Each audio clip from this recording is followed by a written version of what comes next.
And you, young country lads, follow me to where you'll glean more gold in one trip than in a lifetime of harvests in these fields. Let me take you to the land of the midnight sun, where we'll watch the sea change from metal grey to crimson, while seagulls wheel in stillness. This boy weren't allowed in, not till Mum burnt his clothes, shaved his head, made him scrub himself in the yard. And he couldn't eat with us, because he wouldn't say his grace, and my dad would beat him when he swore or came back late. At night, he is a shadow at my door. I was frightened at first, but not since I heard him through the wall, crying in his pillow in the dark.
Okay, what you've seen today is the launch of Grimsby Bound. Grimsby Bound is three products. Essentially, it's a sequence of 22 poems that I've been writing over the last 15, 16 years or so that tells the story of the experiences of Grimsby fishing apprentices in the 19th century.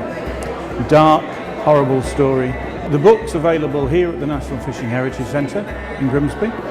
We're looking to get it into the shops as well. We're still negotiating that deal.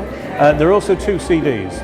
A CD of readings of the entire sequence by local actors and writers, and a song setting for 10 of the poems by local band Merlin's Keep.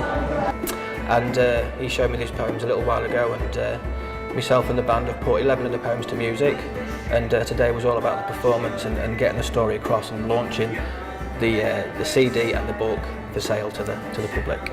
Today's launch of the book, we've used it as part of the outreach for the current exhibition that's on at the moment, which is the Cod Wars, because some of it actually touches on the more recent kind of fishing from out of Grimsby, so we thought it was a good link, and it was a nice way of getting people in to come and see the exhibition and also to come along to the launch and have a good experience.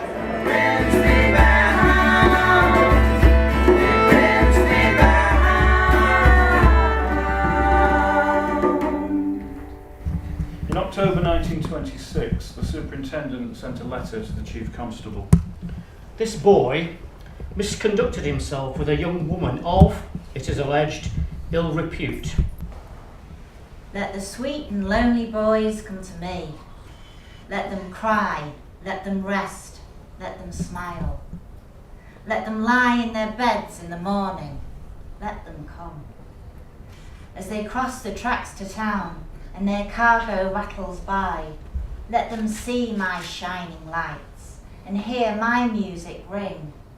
Let them whirl in my delights of the night, beer and whiskey and life.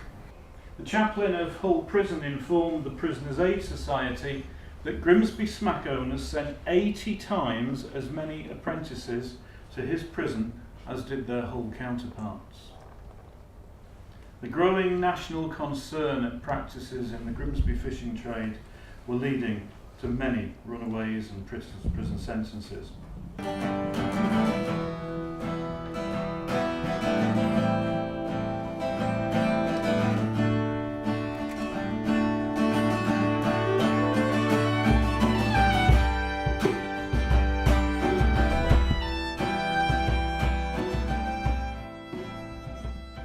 It's only sort of beginning 150 years ago, really. You know, I mean, so it's in a lot of people's maybe you know, 3 generations away. That's certainly in their memories, and you know, and it's something I never really knew too much about. Well, obviously we know about the heritage and all the rest of it, and rightly proud of our heritage. But I think my dad's granddad, he was on the boats, yeah, and it's you know, it's part of us. It's part of the lives and the people who have settled here, and you know, it's so important, I think, to remember this stuff.